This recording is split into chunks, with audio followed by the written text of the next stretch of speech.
শুভেন্দু অধিকারী নামে কুলাঙ্গারের কাছে আবেদন করেছে মুসলমান যেন মসজিদের মাইকে আজান দিতে না পারে। আমরা এটা তীব্র নিন্দা ও প্রতিবাদ জানাই। শুভেন্দু অধিকারী কসাই মোদির কোন দাদাগিরি চলবে না, এটা আল্লাহ তাআলার হুকুম। যদি ভারত মুসলমানদের সাথে যুদ্ধ করতে চায়, ইনশাআল্লাহ আমরা যুদ্ধ করার জন্য তৈরি আছি। যদি আমাদের গরু কুরবানি বন্ধ হয়, তো তাদের ছাগল কুরবানি বন্ধ করতে হবে। আমরা যদি মসজিদের মাইকে আজান দিতে না পারি, তারা তাদের মন্দিরে কোনো মাইকের শব্দ ব্যবহার করতে পারবে না। সারা বিশ্বের মুসলমানরা যদি একত্রিত হয়, এই ভারত তাদের থুতুর সাথে ভেসে যাবে। এইবার বিজেপি আসার ফলে মুসলমানদের বাড়িঘর তো ভাঙচুর করতেছে, সাথে সাথে মসজিদও ভাঙচুর করতেছে।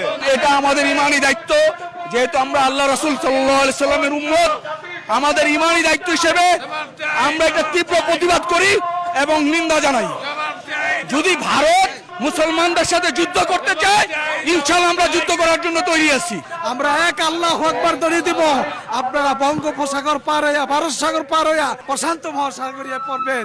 এই জন্য আমাদের সকলের দাবি, মুসলমান যারা আছেন তারা এক হন এবং হিন্দুদের বিরুদ্ধে আমরা প্রতিবাদ জানাচ্ছি। অনতিবিলম্বে যদি মোদী সরকার এই আমাদের মুসলমানদের উপর আগ্রাসন অত্যাচার বন্ধ না করে, আমরা ভারত অভিমুখে লং মার্চ করবো ইনশাআল্লাহ। যদি আমাদের গরু কুরবানি বন্ধ হয়, তো তাদের ছাগল কুরবানি বন্ধ করতে হবে।